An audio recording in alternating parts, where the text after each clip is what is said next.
we're live. All right. Good evening, everybody. It's Larry and Cody, 3+1.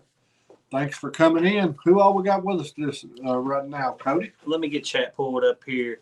Looks like we got Maurice in here, Greenwell Fishing, Trophy Seekers, and Caden Payne and Dale Hayslip. How's it going, guys? That's what I'm seeing in chat right now. Looks like we got 9 people on with us. So. All right. Thanks, guys, for coming in. We got a special guest this afternoon. We got Mr. Mike Greenwell from Greenwell Fishing. Yep. And before we pull him up, if you want, this Saturday, we are going to be fishing in the kids tournament that Roger with Muskrat Adventures is going to be putting on. It'll be streamed on his channel. All you have to do is go over and check it out. It'll be, I believe it's 7 to 1 our time, 8 to 12. 8 to 2 his time. Yes. But I think he's done got a link posted, so you just got to type in Muskrat Adventures. I'm sure you'll find it. Be sure to set a reminder on that. Chunky's 2 sons are going to be in it. 2 stands, us. There's quite a few more, but I'm scatterbrained and not remembering off the top of my head. But we've got Cannon B entered into it. Should be a great event, and Muskrat's got a great channel. Yep. So. But without further ado, we'll pull up Mr. Mike Greenwell of Greenwell Fishing. How's it going, Mike? Hey, everybody. How you doing? Doing great. Good deal. So before we went live here, you was telling us, your channel's over 1,000 subscribers. You like around, it's definitely less than 1,000 hours getting to that point that we all as YouTubers dream of hitting, and that's monetization or the partner program, whatever you want to call it. You said you had a video coming out probably this upcoming Wednesday, but you got tons of content already on your channel. Yep. Everybody in the chat knows that they need to go over, check out the content, subscribe. You'll love the content. Watch a video. Before the end of the video, you'll be compelled to subscribe yourself. So be sure to do that. Show some support for another channel here that's really out trying to do good things and create good content for y'all to be able to sit home and enjoy some fishing on days y'all can't get out there. I appreciate that, fellas. So, well, Mike, you got a little bit of a nickname, don't you? Just a little bit. Just a little bit. Tell us about that. Well, I think I was going into a couple of live feeds, and old Chad he just happened to be in there, and he watched a few of my videos, and he just started calling me Bumpin' Mike. And I'll be dang, that's set in stone. Everybody calls me that now. Well, I tell you, I've watched some of your videos, and it's definitely fun to watch somebody bumping. The takedowns seem like they're so much more aggressive once they take off with that thing when you're bumping like that. So much more aggressive. I mean, I love watching the rods and the rod holders going down, but having that rod in your hand and feeling that is nothing else like it. Yeah, it sounds exhilarating. I've never tried it. Daddy's tried it when he was a kid to a certain extent, but not really ever done it hot and heavy or anything. So, but tell everybody about where you normally fish at and stuff. My home water is between Newburgh, Indiana, and Mount Vernon, Indiana. But we do venture up towards closer to Louisville. It'd be Leavenworth on the Indiana side. And then we go all the way down to Shawneetown, Illinois, down around Illinois and Kentucky banks. All right. I pretty much buy 3-4 licenses every year. Yeah. Just so you can fish anywhere when you anchoring. Because we got a tributary. It's a Green River. It's in Kentucky. It's Kentucky waters, but I buy a Kentucky license just to run up that in the wintertime. Right. Yeah, I fished Green River quite a bit when I was younger. I haven't fished it in a while, but I fished Green River quite a bit. Up until just a couple of years ago, last year, as a matter of fact, my personal best came out of the Green River. It's not a huge river, but it's a deep river. It's deep, and it's still a navigational river, so you've got to be very careful. Yes. Because them barges, they need that whole river. So if you see them coming, get on out the way. Yeah, here on our home lake, we don't have to worry about the barges or anything. I've been over fishing Lake Barkley, and those barges come through, man. It's especially I've never had a real big boat. You know, all my boats have been around 17.5 foot, and you get out there and you have some pretty good wind, and then the weight come off one of those barges. It's pretty hairy out there. Yes, it can get hairy fast, especially when them things are going upriver. You know, they got to churn a little bit more to go a little faster upriver, and they really seem to push a lot of extra waves when they're going upriver. Right. Well, so like you said, you got a nickname, Bumping Mike. Could you tell us some about bumping? Some of the things you have to do, maybe your setup or whatever, different than just dropping a line and fishing with it in a rod holder. Definitely. You know, I always, whenever I go out, I'm going to start the morning. I'll go up and I'll check the current where I'm going to be thinking I should be bumping at that day. And if I've got over a mile-an-hour current, I'm pretty much going to go ahead and bump that. I really want at least 2 mile an hour. That way you go up there and you can slow the boat down to about 1.1, 1.2, almost cut that right in half with the trolling motor. Oh. Yeah, and I see you kind of use a 3-way rig when you're bumping. I've actually got a miniature one here that I made for videos like this. Let me find the hook here. It's got me crazy here. There we go. Got the hook snailed. I'm having trouble there. There we go.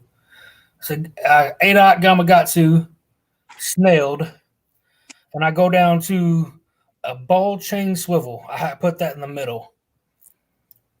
Then we go to the crane 3-way style swivels, and this is the same exact rig I use, but the rigs are a lot longer. So this rig here is just for video purposes, but I really want my hook to my swivel to be about 3 foot. Oh. And then I want my sinker leader to be about half that. I want my sinker leader to go down and touch the ball chain swivel. Okay. Pretty neat setup. So the ball chain swivel, what's the thought process that goes in behind running that over just leaving it up to the 1 barrel swivel you got on up from it? I think it even from the 1 barrel swivel, I believe it dramatically cuts down the line twists. Okay. Every one of those swivels in there. Right. Gotcha. Because they're all getting friction. So right. You're getting a quarter a turn, a half a turn from each one of them. Eventually, you're taking all the line twist out. Yes. Makes sense.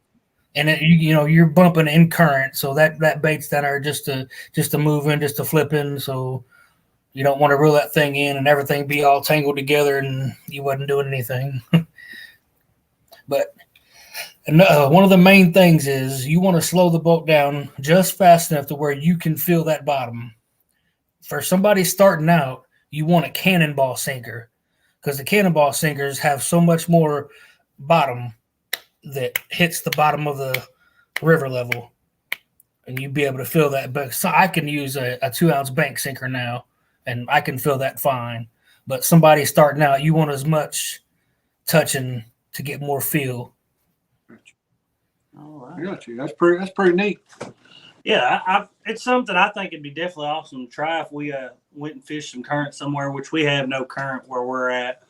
But it looks awesome. And like you said, having that rod in your hand when you get that takedown is a game changer. I'm sure it's a whole new thrill. So. And make sure that whenever you first go to tie up about 20 rigs, because you are going to get hung up.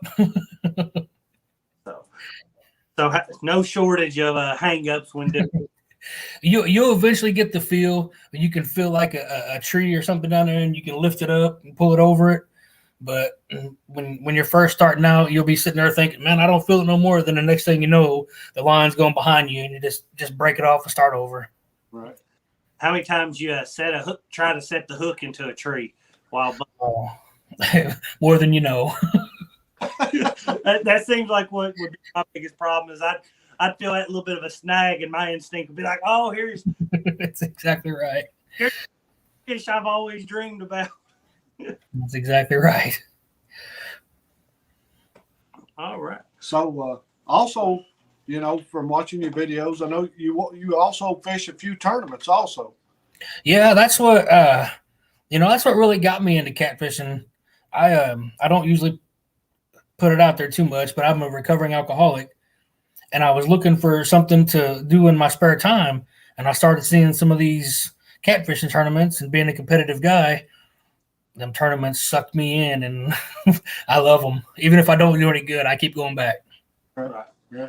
Just Well- that competitive nature is fun. It gives you that extra suspense, So Yeah, I was just the other day chatting with one of the guys that Steve Douglas had on his on one of his videos here recently, about just going and trying a tournament somewhere. And he said, just do it. He said you'll love it if you ever try it. You will, definitely will. That's something else I would love to do sometime in the future is get in a tournament, no expectations to win, just to get in to experience it. Well, I tell you what, around here, August or July 24th, there's an Indiana versus Kentucky. It's a benefit tournament for an addiction center in Owensboro. Okay. And then August 14th, there's another benefit tournament that's out of Mount Vernon, Indiana. Both of those would be great tournaments to just go and fun fish, just to get the feel for it. Yeah, I think maybe we might look into that one for August 14th. I know August 20th, we're blessed enough we're getting to go to Santee Cooper that weekend. When? August 20th. Oh, yes. And July 23rd, 24th, we're going down to fish Tennessee River. So, oh, yeah, that's going to be nice. Yes. It's going to be my first chance to ever fish any current, and I'm really excited. We're going to be fishing with Trophy Seekers Outdoors. Mr. Darrell over there is gracious enough. He told us, come on down, don't bring anything with you unless you want to use your own rod and reels. And we said, well, we can handle that. So we're planning on going down and probably fish for 2 days with him. If somebody doesn't mind, if they could drop a Mike Greenwell's link in the chat, and if while you're at it, drop Trophy Seekers in there too. We appreciate it. I got to touch on what Fins and Fines here. I got to touch on what Bob said, because that is true. Your first couple of tournaments, you will not be able to sleep the night before.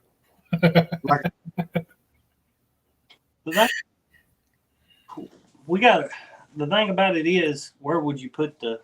Yeah, we don't have much of a live well on our boat. That's one of the things. I mean, a 30-pound fish fills our live well to the gills, and I wouldn't feel good about keeping a 30-pound fish even in our live well.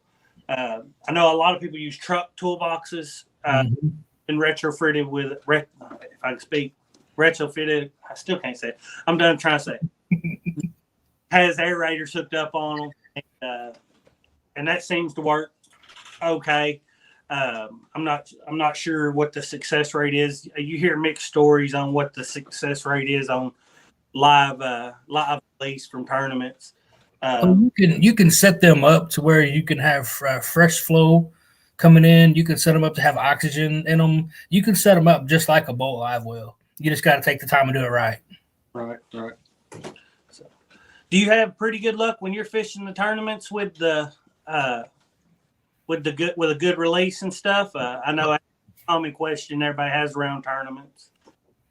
Oh yeah, I've been tournament fishing since 2015. I think we've lost one fish. Oh, well, then that's amazing. That's a great success rate. I mean, you're going to lose without tournament fishing. You're liable to lose more than that. That's just the nature of fishing. Oh yeah, you're going to. We're the types that, if we think that fish isn't going to make it, even, if it's a good fish and going to help us out in the tournament, we're still going to go ahead and release that fish. I'd rather see that fish swim off than get a couple bucks. Right. That's good. Very good. Listened to some great conversation last night on Country Boys live stream. I don't know if you got to hear him and Muskrat was talking about CPR and stuff. So I thought it was a good question. But yeah, and that would be our biggest thing about trying to do it, is because we just don't have the boat space to do it probably safely for the fish. No. If I talk him into buying a Sea Arc or a Tracker Targa, like on tournament fish, you're gonna have to go out and buy one of these boats, Daddy. Quit playing around. It's definitely a game changer when you got the right boat. That's right. So I see you just bought you another Targa. I did. So how you liking it so far? I've had it out a few times, but I just got the rod holders in the other day. I did a live unboxing here on YouTube, and I took my wife out. She actually went out and she's in love with it. It's so deep and it just rides so smooth. It's going to be a game changer. Oh yeah, oh yeah. How's it going, Sharina? I love those green rod holders. They looked awesome. How's it going? I just mounted some on the rail mounts today. My T-bars are on back order, so at least I can go out and do some drifting this Saturday morning. Right. So T-bars is what you went with?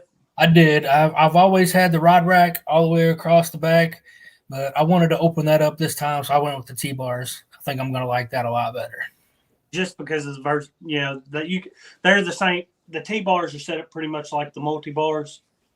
Yeah, they're pretty much the same thing, just different companies. Right. Okay. So you can move them in any direction. They've got 2 pivoting spots that you can set them any which way you want. And with us bumping, most time in a tournament, it's me and Jake. Both of us are bumping side by side, and like that day, he caught that really big fish. I don't know if you guys seen any of that or not, but that fish took us all over the place. And then we had to move rods and get around that rod rack to be able to net that big fish. Right. Well, with them T-bars, we could get right down in there, right behind the back of the boat, and go ahead and net him back there. Right. Yeah, I tell you, it wasn't the T-bars, the multi-bars. We looked at those when we went to Catapalooza, and those things look pretty awesome. Yeah. And then we seen the ones that you can mount in your rear seat, which I thought were really cool. I can't remember who had those. Yeah. Terrible with names. There's quite a few companies that seem like they're pretty similar. There might be a few differences in them, but I like the bar across the back, but the versatility of being able to move them around, set them up however you want, it's got to be huge. A lot better. Right now, our rod holders are just straight down the side in the Versa track, which works really well for the size of the boat because we don't have rear-facing seats. And I'm a pretty big guy, I'm 285 pounds. So we both can't sit side by side we've got the Tracker Pro. What's the name of your boat? Pro 170. Pro 170. So being able to have them spread out alongside works good with how we end up sitting in the boat. But, once we get getting talked into buying something wider, going across the back is definitely the way to go. Yes, definitely. Have you noticed it's always talked me into buying? Hey, look, I got a 6, 7-year-old. They're very, if you want me with the channel, you got to buy a boat and let me have half of it. Ride it in your wheel at least. I got a brother and sister. They don't fish, and I get the boat. There you go. Oh man. So I know you fished the Ohio River a lot. What's your PB over there? My personal best in the Ohio River is 49 pounds. 49 pounds. That's a blue cat. My flathead is 44 pounds. Oh, that's both of them great fish. Great. That flathead, that's something I'll never forget. That fish he was the hardest fighting fish I've ever caught. Yes.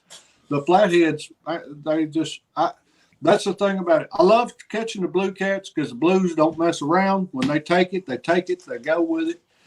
Flathead, sometimes it seems like it takes them 30 minutes just to finally get that take down. But that fish fights so much better once you do hook it into it. I mean, I know how they hold bottom with no current. I couldn't imagine when they've got current on their side and you're trying to pull them up through the current and them hugging bottom.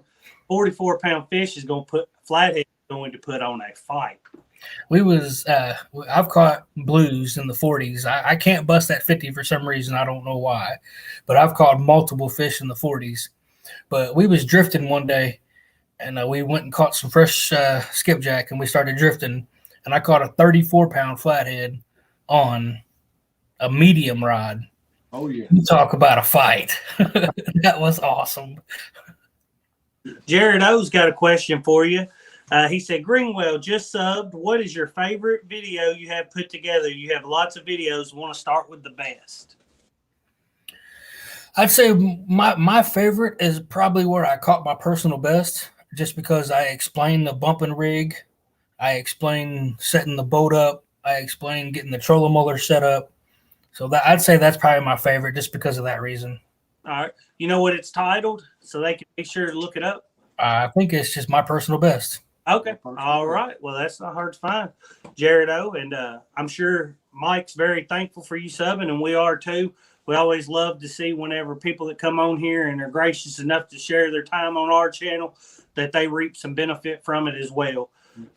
So that was I believe it was posted in November of 2020, so it shouldn't be too hard to find.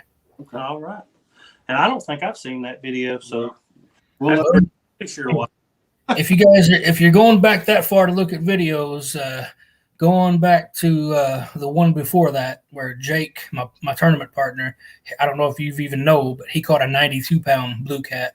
what? No, we'd have done talked about that if I knew it. 92 pounds. Yeah, we actually had one of the best days we've ever had on the Ohio River that day. We caught 6 fish, 5 of them were overs. We couldn't even weigh in 5 fish because of the slot limits we have. Right. We had to throw fish back all day long. It was nuts. And 4 fish, we weighed in 163.65 pounds. Oh my goodness! Did y'all win that tournament? Yeah, we spanked the butt that day. You weighed in at 160 something pounds, and you had how many fish go over? We caught 6 fish total, and 5 of them were overs. So we could only weigh in 4 fish because of the regulations on the Ohio River. What we ended up weighing in was a 92-pounder blue cat, a 43-pound blue cat, a 23-pound flathead, and like an 8-pound blue was the 4 fish we weighed in. Wow, that's pretty awesome. With those fish, we caught another 30-pounder and another 27-pounder that we had to toss back. Because they were over the length. Yep. Because we've got one over 35 per person per day. Okay. And here in Kentucky, here on the lake where I live and where we fish all the time, you're only allowed one a day, one blue or one channel a day over 25 inches. Oh wow. Yeah. So they're really putting forth a lot of effort trying to bring the blue cats back. Well, the downside is they do nothing for the flatheads, and the flatheads you see they're leaving our waters quickly. I've seen a big loss in flatheads. Used to in the 90s and early 2000, this lake you could catch numerous 40-pound flatheads. And if you find a 40-pound flathead over there now, you've done something. But you didn't catch the big blues at that time. No, we didn't catch the great big blues at that time neither. No. But the blues are starting to decline in size here too, though. They kind of peaked a couple of years ago, and it seems like that's even dropped. But anyways, all right. So when you're bumping, what do you normally like to use as bait? Are you using cut bait, live bait? Store-bought bait? What do you? I use pretty much 2 baits, sometimes 3 if I'm ever going to target flatheads, but most of the time I'm using cut skipjack. All right. I'll use shad in the winter months, and if I do know we're going to go out chasing flatheads, I will go catch some bluegill and use them, but I like to have that boat moving constantly, so I hardly ever target flatheads, but right. Yeah, I cut my favorite piece is a cut head on the skipjack. All right, cut. So skipjack head. Yours is. So what is it about the head? Because me personally, I think I like the head just because it's so easy to hook, to put on the hook because you can go straight through the snout there. But as far as thinking, the smell's got some. I think the head has a lot more blood in it. I agree. I believe the head holds a lot more blood in it, and you could be having a piece of bait out there for 30 minutes. You bring that head in, you can squish that head, and you can still get blood coming out of it. Is there more well, there's more collagen and stuff up there, so it just doesn't white out as easy. Yeah. It doesn't wash out as easy as what y'all are saying. Yeah. Here on our home lake, bluegill's kind of king for us, and we don't have skipjack. I'll use every bluegill head we cut up and give him the bodies. Yeah, and I don't really mind it, but I never, I heard you say it, and I know he wants the head off the fish as well, and I just wasn't sure what y'all's logic was behind it. I'd never asked him, and figured it was a good thing to ask.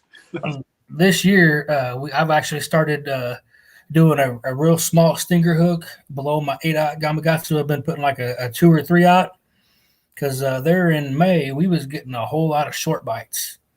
And I put that stinger hook on there, and I started catching just about every one of those short bites.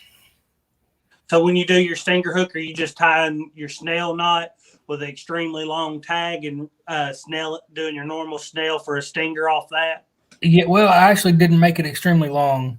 All I was really doing is having the stinger hook, and then I was putting the big hook only about 5-6 inches above it, and then putting the other hook on the very bottom. I've got a video on it. I'll try to find it, and I love the way that hooks up. I seen you fishing with one of them. You had a skipjack and you hooked it up, and then you cut your skipjack so you know where to cut it after you get finger hook in there. Epic's in the chat. How's it going, Epic? Mr. Tim. So, where you want to go now? I got to reading and forgot my train of thought. And he got lost his train of thought. I tell you, I would just love to hear some more about fishing the Ohio River, about fishing the current, because it's something I don't do. I'm not familiar about, and I would just like to learn a little about fishing that current and in the Ohio River. Are you normally fishing barges and sunken structure stuff like that? I don't really find many sunken barges, but I do fish a lot of down trees. When we're bumping, I'll stay just on the outside of them and bump down right past them. Sometimes I will get in behind some steel barges, and we'll have the bait or the boat steel, and I'll still be walking baits until I think they just about get to that tree, and then I'll reel it in and start over. Try to catch them. If I think they're hugging that tree, I'll bump it just as close as I can to try to draw them out of there just to hit that bait. So most of the time you keep the boat moving. You don't do a lot of anchoring up. Only time we really do anchoring is when the river gets below like 50 degrees. Okay. Then we will anchor, and we've caught some good fish anchored, and some people do very well anchored, but I just like the boat to be moving a little more. Well, I agree. Like in the wintertime, I think the fish get more in those wintering holes and they don't move as much. In the summertime, these blue cats are on the move. They're out roaming. You're right.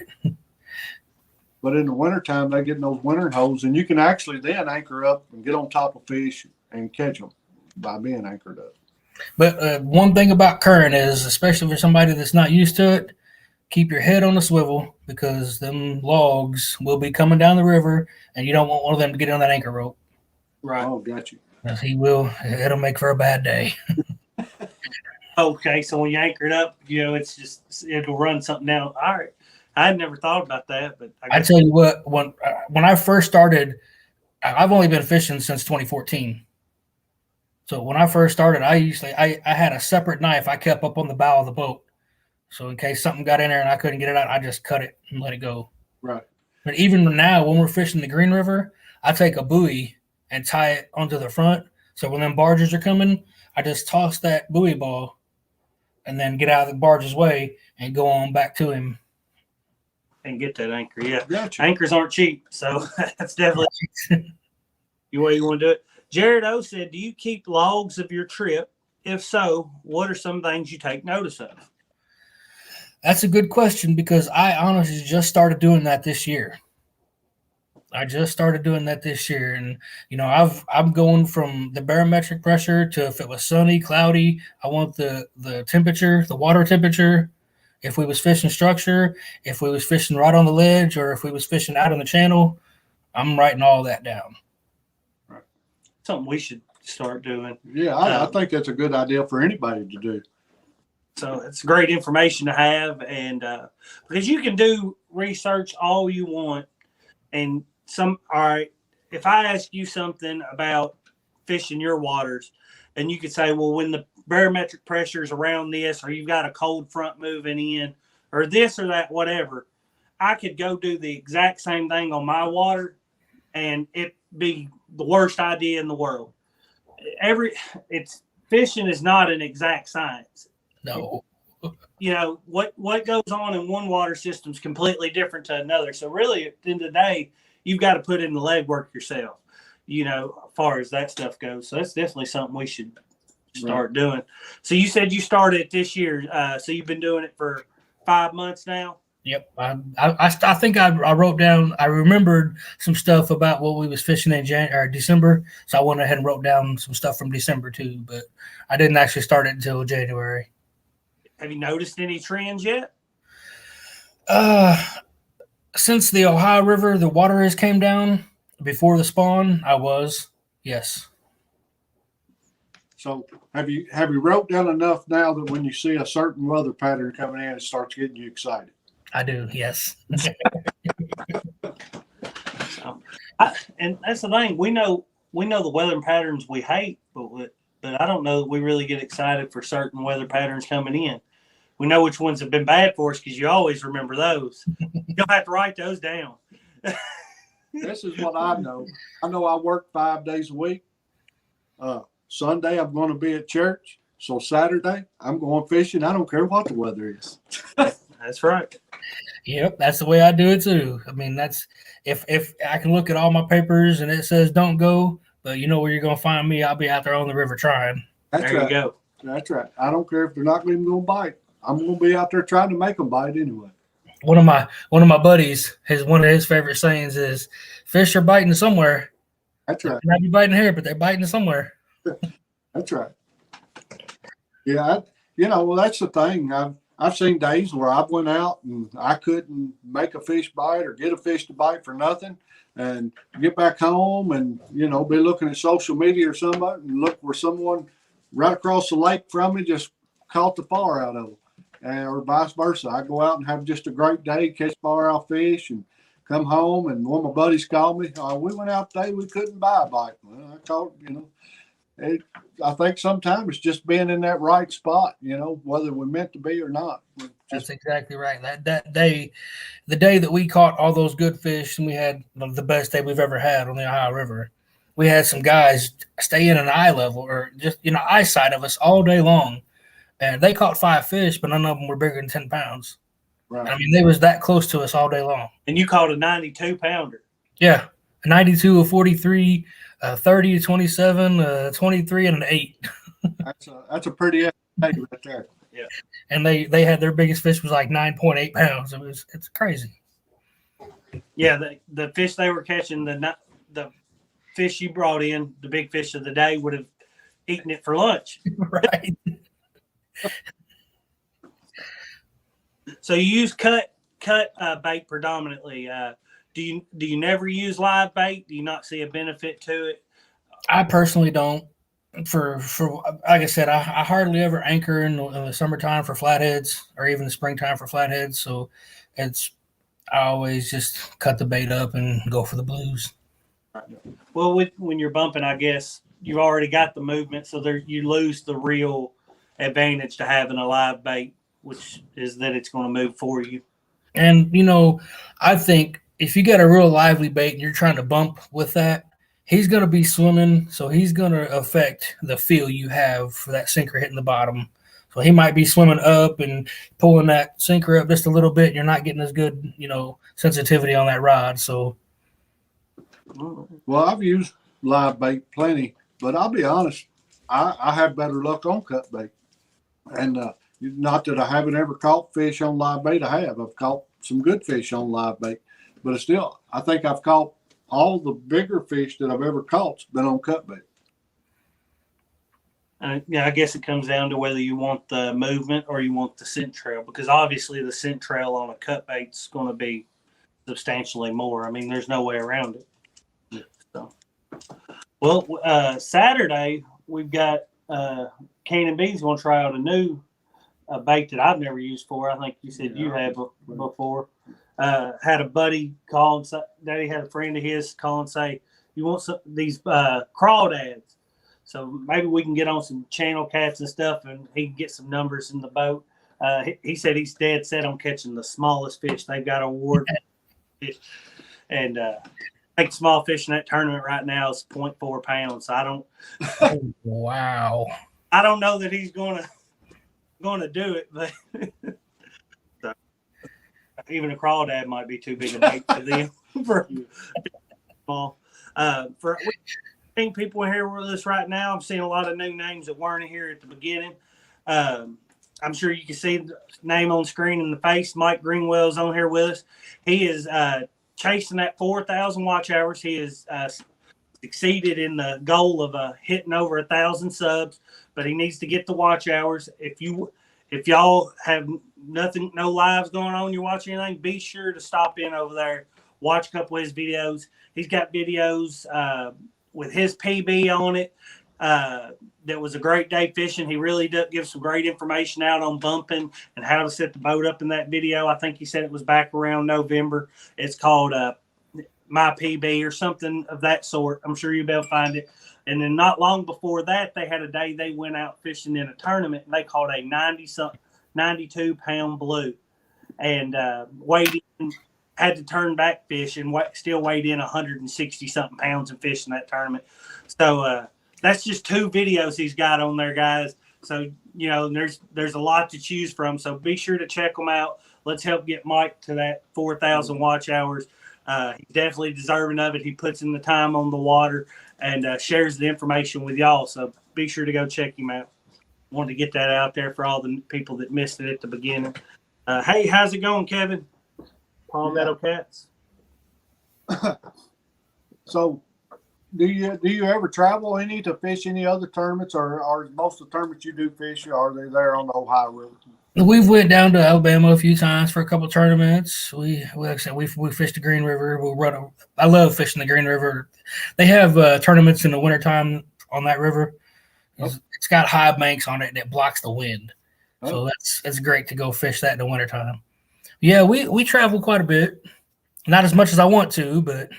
So what all waters down Alabama have you got to? We fished Wilson, we fished Wheeler, and we fished Pickwick. Okay. Yeah. We actually went down in March for I think it's the Tennessee River Catfishing Club. My buddy Ryan Lawrence runs it, and we got there on a Friday morning. We went and caught some bait. We took off to go fishing. We started dragging some baits. We drag baits when there's low current. I don't know if we've talked about that or not, but we caught a 60 and a 30, bang bang, right back to back. So we were like, oh, it's gonna be a good spot. Let's get out of here, and we'll say make this spot 1 tomorrow, because the tournament was Saturday and we was pre-fishing Friday.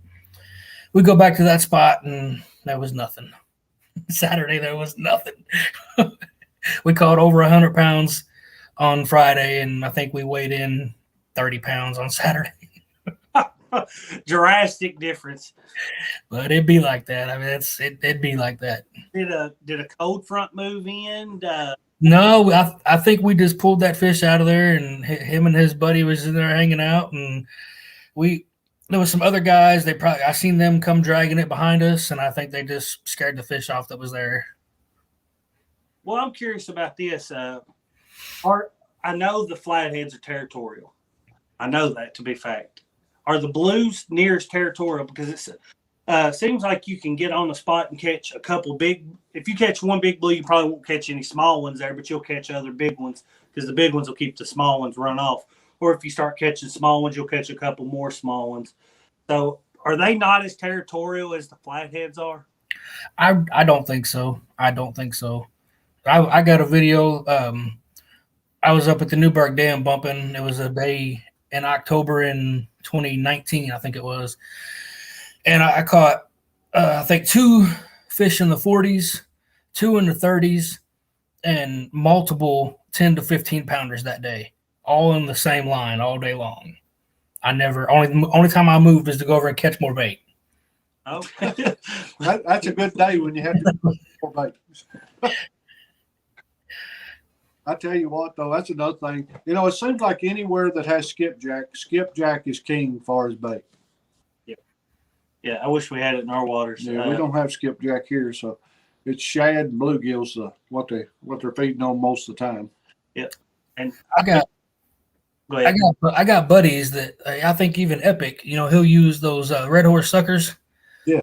I've just not put the time in to go catch them, so I couldn't tell you if they catch fish or not on where I fish at. But I see other guys, catching some great fish on them baits. So skipjack and shad and bluegill is not the only baits you can get. I mean, other people can go catch those, and they do really very well on them. I've used again when I was younger. We used red horse sucker, cut them up all the time. We in the springtime when they would run up the river and get on the shoals to spawn, we'd go up red worms and just catch the far out of them. But as I got older, I just don't get out and do those things like I used to. Here lately, I've been trying to catch a carp to cut up for bait, but the carp have whooped me. I cannot catch one of them. Yeah. I just quit talking about that. You're embarrassing yourself. It is what it is. So, Benz, you use cut bait. Will you only use fresh skipjack, or do you not mind using frozen skipjack if it's what you have? Do you see a huge difference in the fresh to frozen? If right, vacuum sealed fresh, only been froze once. Obviously, I'm not talking about it sitting in a live well for 2 days and you done white it out before you froze it. But back in 2019, I don't know if it was just me getting better at fishing or what, but we had the best year of fishing in 2019. We won probably 7 of the 10 tournaments that we fished. And 5 of those that we won came on frozen bait. I just didn't have the time to go catch the fresh. And that first tournament, I was nervous. I knew all we had was frozen bait, but we went up there and we just found the fish, put it in front of them, and they bit it. So, yeah, I personally don't think there's if you're freezing it right, freezing it while it's still pretty fresh and it's not been froze thawed a ton of times. I don't mind doing that with chicken, but with cut bait, I don't think it's the best. But if it's been froze right, I don't think there's a big difference in it. I was surprised the other day, Daddy forgot to lay our bluegill out. So we left the house and we're 5 minutes from the boat ramp, so it's had no time to thaw. And we get to the water and we put it on. I mean, it was hard getting a hook in it. It was froze rock solid. And we had 3 rods go down as soon as the bait hit the water. Yeah. So, and then the sun went down and we didn't get a bite after. The nighttime fishing, all you do is eat a bunch of bugs and and can't tell where you're casting. That stuff's like.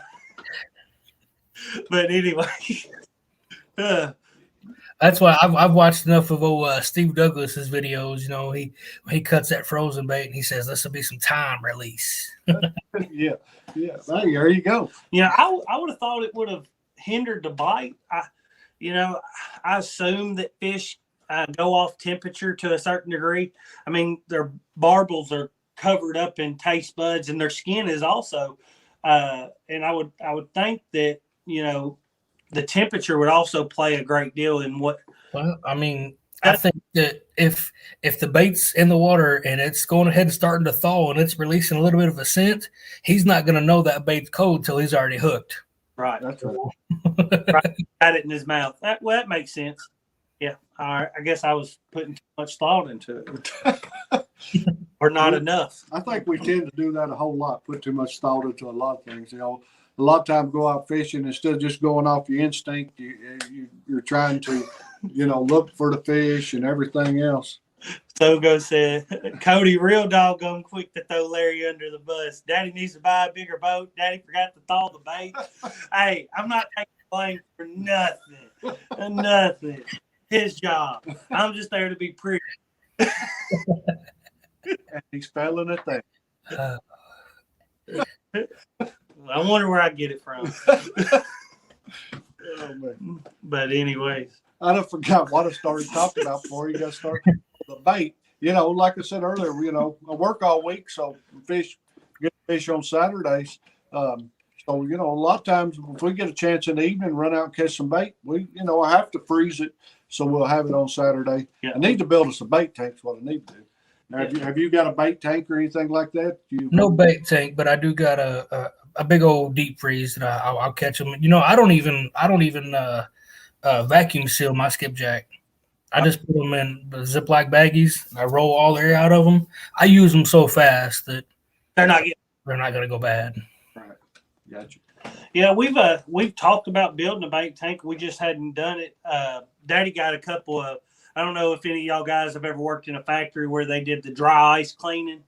They bring in those big double walled coolers. 250 gallon or so. What's that? Kevin. We do need to work on Daddy's camera angle when he's live. What's that mean? Well, usually you're catching my backside. Let's see here. Especially when he's baiting up. I can't help but tell him to put a belt on the suspenders, He's got that. He might not drink beer anymore, but he's still got that beer belly and it pushes those pants down. But so we got some of those big double walled insulated coolers, and we've talked about building some bluegill tanks out of them. My biggest problem is getting them home alive, because if I take a 5-gallon bucket, even with an aerator, I've got a 5-gallon bucket with an aerator, and I'll put ice in it, and the first 15 will stay alive. But once you start, if I go to catch bluegill for bait, I'm trying to stay at least I catch 40 or 50 because I want it to be worth my time going out there. And they bite. We've got a couple of spots that, it's hard to leave when you're still catching bait, because as soon as you cast out, they're just coming right in.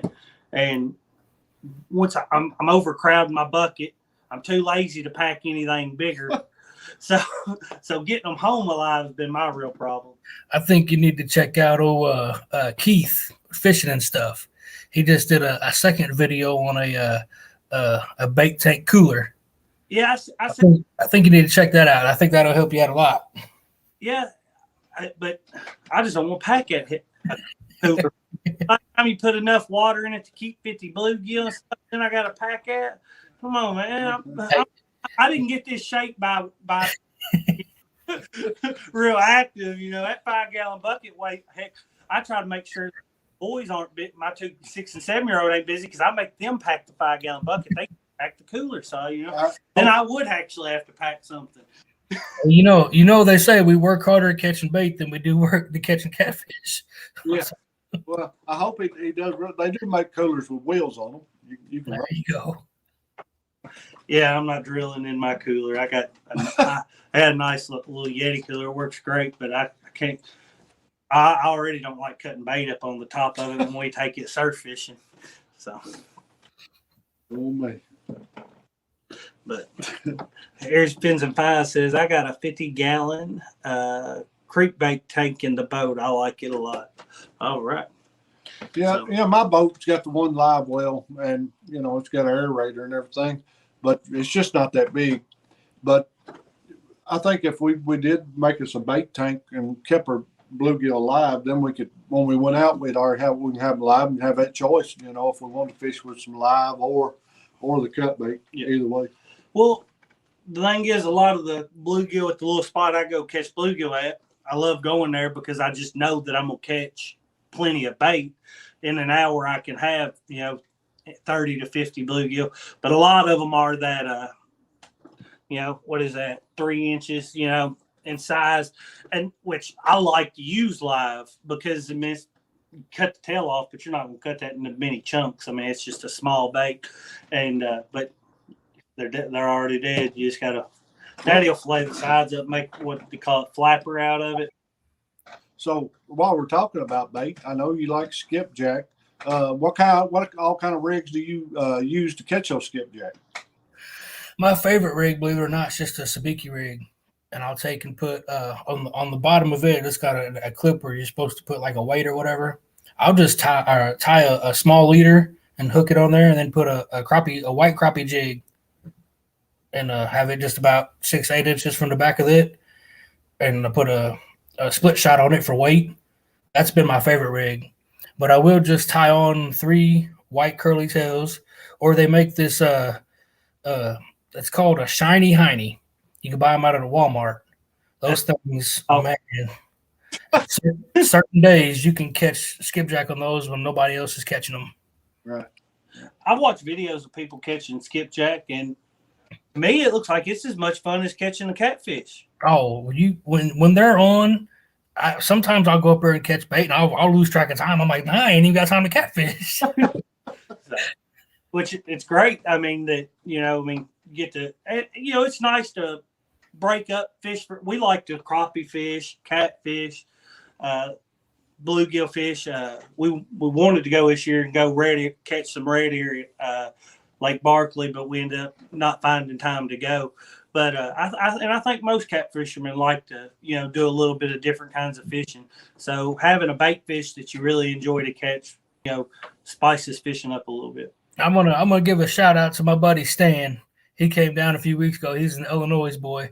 He came down and we fished, and I think we caught 6, 7, 8 fish that day, or maybe even more. I don't remember now. But I just did a video like a day before they come down on skipjack, and he came down. And I hopped in the boat, and he showed me his rig, and he had the exact rig. And we got up there, and we just wore some skipjack out. That's pretty awesome. So I think you were in the chats today. I went to break, and Stan too and Green Machine were out fishing today, and they had the little dock demon, and they done caught a 60+ pound fish on the dock demon today, and broke the dock demon, and still got the fish in. Green Machine and Stan too. Yes. That's gonna be tough to beat that. They pretty much got that in the bag. Yes. Yeah, I'm sure they were entered into Kelly Bullock's channel. Yeah, it's good. They've got that locked up. They got that in a chokehold there, I'd say. Oh, I couldn't believe after the thing broke that they still got the thing in. Yeah, those little rods are tough, but those reels are just little cheap spinning reels. That's where I thought the weak point would be. I think the one they had was actually an ugly stick. Dock demon. Okay. 2 foot long. Yeah, it's got to be less than 30 some odd inches. Like a 2 foot long ugly stick. So it was a little better quality dock demon, but it broke right about the handle. Well, I mean it was a 60-pounder. Yeah. We were talking about live wells and stuff. Epic Catfish said that he had a video on his channel of one that he keeps. I think he said he can keep 300 bluegill in the bed of his truck for 4 days. Oh, so he said check it out. $100 or less if you buy everything brand new for it. So budget friendly, and that's a lot of bluegill. That's a lot of bluegill. 300 bluegill. I've actually took a tournament live well that we made for catfish, and I put it in the bed of my truck, and I filled it up with water, and I've kept bluegill alive for 4 or 5 days in that thing. Pretty awesome. Sometimes I'd make a special trip down to the river, pump that water out, and go ahead and put some fresh water in them just to make sure. And some things, I think at one time I kept them alive for 5 days. That's pretty cool. Yeah, that'd be pretty awesome. I done got choked. Got over here hacking and stuff on camera. Golly. 1 minute you're showing your butt on live stream. Now you're coughing, hacking everywhere. SS Jello Chicken, how's it going? Jello Chicken. Is that not the coolest name ever? That's what he named his boat, SS Jello Chicken. But anyway, I've never named my fish. It had my boat. It had a name when I bought it. Tracker Pro 170. That's usually I'd never name them, but we was thinking about this new boat, and I think my wife actually said it. I think we're going to name this one the Green Monster. There you go. I take it that green's one of your favorite colors. Just a little bit. The green shirt. Yeah. I think, I don't know, I find that a lot of people that green is their favorite color. Myself, my wife, we both like green's one of our favorite colors. And I know, he was in here a while ago aggravating Kevin. He loves the green. I think a lot of people like the green color. I was very, very happy that Steve started making the amped colors on them rod holders. I I seen that green and I knew I had to have that green. Yeah. Yeah. If I ever get where I can buy me another boat and upgrade to a bigger one, then I may try to make sure I get a green colored boat. That way I can get some of those to match it. Do they make the targas in a green color? Yeah, it's kind of a cream color and a darker green. Mm-hmm. But see, that's what's crazy. My truck, I bought my truck from one of my buddies. It's just an old 96 Dodge Ram. Nothing special. But I seen he had it up for sale, and I went over and looked at it, and I didn't even pay attention. It was green on the pictures. Well, I get up there and look at it. I'm like, oh, this thing is green. That's awesome. So same thing happened with the boat. I seen that, and I was like, oh, my God, that's green. Oh, my goodness, that's perfect. Yeah, it's pretty awesome. Yeah, it's like when we were down at Catapalooza, we decided we were going to buy some new rods and end up buying some new Mad Catz rods. And my daughter was there, and she's 15. So I told her, I said, pick out a color because, you know, they have so many different colors. Well, I wasn't thinking when I told her that because I know her favorite color is purple, and they had a pink and purple rod. So that's the one she picked out. I don't care. I'll fish with it. Catfish Regulator says everybody needs a pinky rod. Yes, So, hey. Believe it or not, they catch more fish on their pink Mac. They've got 4 different colors, I think, and they catch more fish on that pink rod than. That's the only one I caught fish on the other night. Yeah. Him and LG Bass been fishing a lot together. Another great channel for y'all to check out. I've got a pink BJ rod that I bought for my wife, and she fished with it one time. So now it just stays in the room. But I've got a pink rod. Is there a certain brand of rod that you really tend to fish with more than others, or is there a couple different brands you fish? For the bumping, I like the B&M bumping rods. Them things they're super affordable, and I've personally seen the fish that it caught, so I know what it could handle. And for everything else, TWC guide, Tangled Catfish. All right. They came out with that. They came out with their green rods in 2019, and I went to the Catfish conference, and I had to buy some of them. So everything's green now except the B&M. There you go. Never used the TWC rods, but I had a couple of not the bumping B&Ms, but just the Silver Cat Elites, and they're really nice rods and priced really well. I think USA, when you bought 2, had them on sale for like $65 each, and they did free shipping. Yeah. So if y'all are on the market for rods, and if you're buying something like a B&M, check out Midway USA, because that no shipping cost makes a huge difference. Yes, it does. I'll be February before I buy any more rods, because Cat Conference, Catapalooza, those places like that, I think you can't beat it for buying large. I think I'm getting ready to buy a couple new rods because Uncle Lou has got his rods in. Oh, did he get them in? Yeah, and he's going to have them on his Facebook page Monday. All right. I see the sneak peek, and them things look pretty cool. They do. I don't have Facebook. Does he got a picture of them on Facebook? Yeah, they're orange, and they have a tip that glows. One-piece rods? One piece, 7'6". They got aluminum rail seats. They look nice, real nice. Hey, so could you drop Uncle Lou's Facebook link in the chat for us, if you don't mind? I do appreciate it. Uncle Lou does so much for everyone. He's a great guy. Great guy. So I think you done told us, but what was the first year you started fishing the tournaments? I remember. I started really going heavy in the 2015. The very first tournament I ever fished was October 27th of 2014, and we got 5th place. So right off the bat, we was like, yes, this is awesome. Yes. Yeah. Uncle Lou's in here. He said he'll have I'll have it by the weekend, by end of the weekend. So I had to get on my wife's Facebook and look them up. So I like gifts too. You can buy me one. So yeah, I definitely want to look into fishing a tournament somewhere, like I said, it don't have to be nothing big. Just to get the experience, I would think that there's a lot of camaraderie that goes with the tournaments out there. The guys, especially guys that you fish tournaments with, every week or every month, whenever you have tournaments, you kind of get to know them and get to pick at each other probably a lot. Yeah. You got some guys that won't give up any kind of information. They'll hide their rods before they come to weigh in, so you don't see the rigs they was using that day. But then most everybody is, come on over, I'll show you what I was doing today. Most everybody else is cool. I mean, no matter where you go, you're going to have those certain guys. Oh yeah. Are you the only one bumping in these tournaments, or is it a wide practice of your neck of the woods?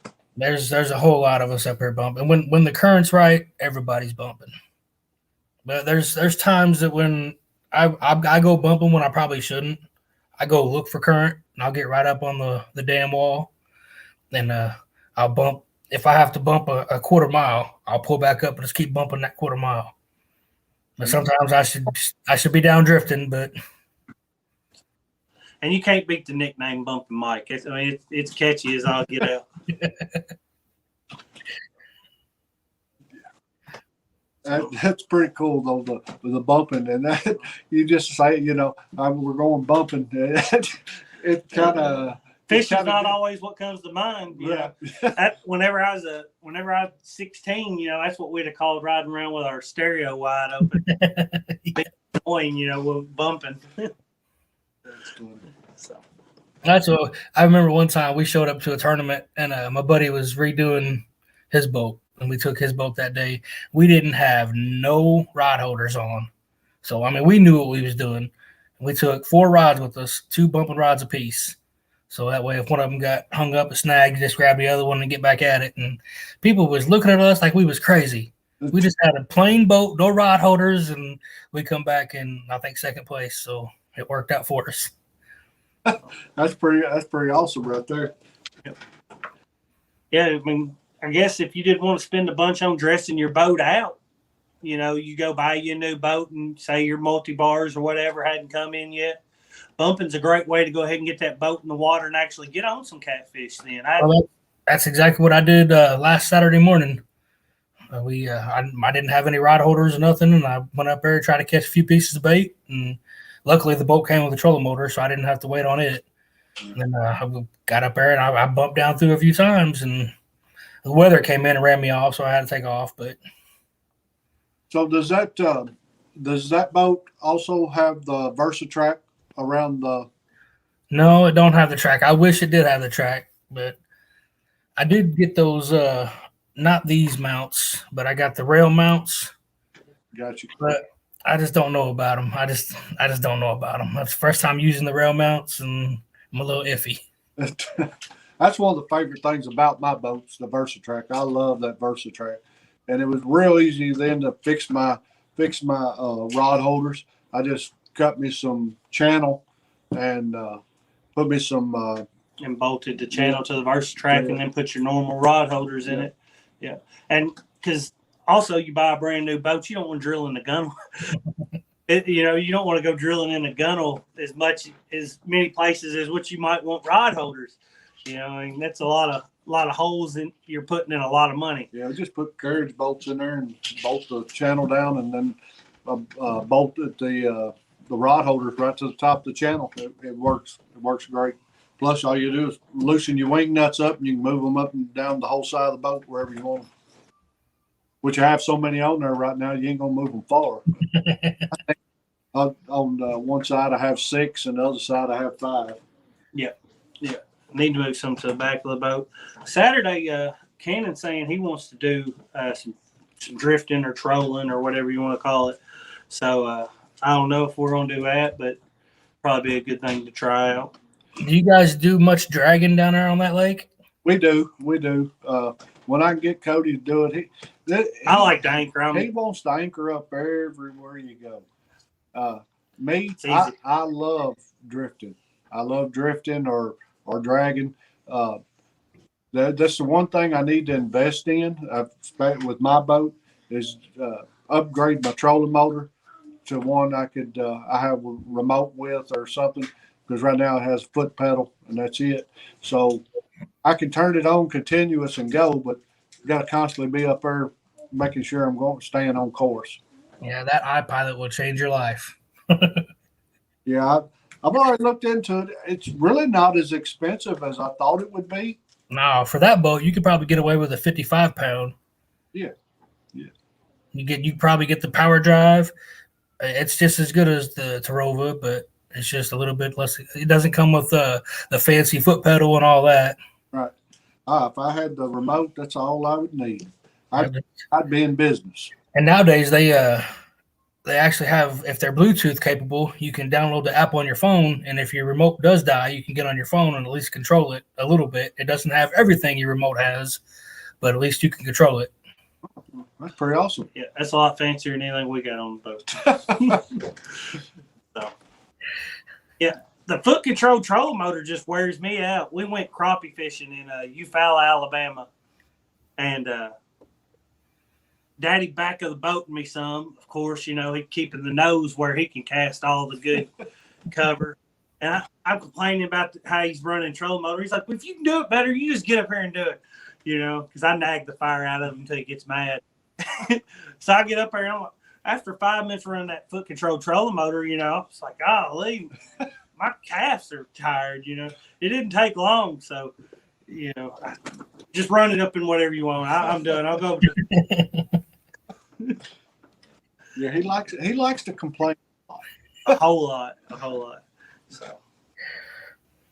Well, if anybody else in the chat have any more questions for Mike Greenwell, we'll go ahead and field those. But if not, we'll wrap things up. We'll give a second for everybody to get that, getting questions in. What's Trophy Seeker say? My remote went out. Had to use my phone.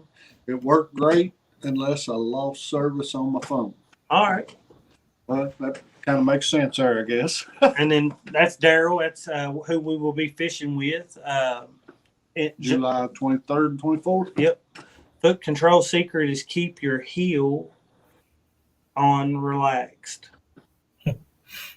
I don't know what that means. I'm ready to buy one with a remote, but I can tell you now, my wife, she's probably over there right now thinking, yeah, you really need to buy it. You know, you probably know how that goes. I don't know. I'm pretty blessed. If there's something I want, you know, she knows I work hard. She works hard. She says, go get it. I have to say the same thing. Mine doesn't complain either. All right. Well, got one from Laughing Cats Fishing here. How's it going, Thomas? And where can you get those hats at? Greenwell Fishing. Well, Thomas has got one. I'm actually trying to order some more, but the color scheme here, he's back ordered. It's gonna be like 2 months before he can get any in. So okay. All right. Well, I had the chat up. Something about a FaceTime come in or something. I'm on my little sister's MacBook and I don't know how to work this dang thing. Mama, can pull this back up. He's lost everything. I don't know what I'm doing over here. It's just something about a FaceTime and had a video of me up. I hit decline and nothing else is going on here. I'm gonna watch so I can learn something. Right. Hey, we're back in business. All right. So guys, again, if you haven't subscribed to Mike's channel, please go over and do so. Please go watch some of his videos. Help him out. Watch one, watch a couple. He needs some watch time. And when you go to bed tonight, turn that volume down, put it on his channel, watch all, and just let it run. Right? We'll get him some watch time up. He needs his watch time. So, guys, seriously, go over, check his channel out, give him subscribe, and help him get to his watch time that he needs. Yeah. Appreciate it, guys. I appreciate it. No, we appreciate you coming on. Yes, love talking to you. Get to talk about some stuff we don't get to do when we're fishing. Very interesting stuff, and we're ready to hit the Ohio River one day. Hey, come on down. As long as I don't have a tournament that weekend, we can make it happen. All right. Good. Yeah, sounds awesome. Well, thank you again, Mike. We normally end our lives with just a short little prayer. So we're going to do that, and then we'll call it a night. All right. Thank you, Heavenly Father, for this day, Lord. Just thank you for your blessings that you install upon us each and every day, Lord. We just ask you to be the guiding light beneath our feet, Lord. Just guide each and every one of us. And Lord, we just ask you to bless each and every person and keep them safe as they're out fishing, Lord. And we just ask your blessings upon their channels and their families. It's in Jesus' name we pray. Amen. Hey, as we always say, it's God, family, and the great outdoors. God bless and thanks for joining us. Yep. See y'all guys. See you, Mike.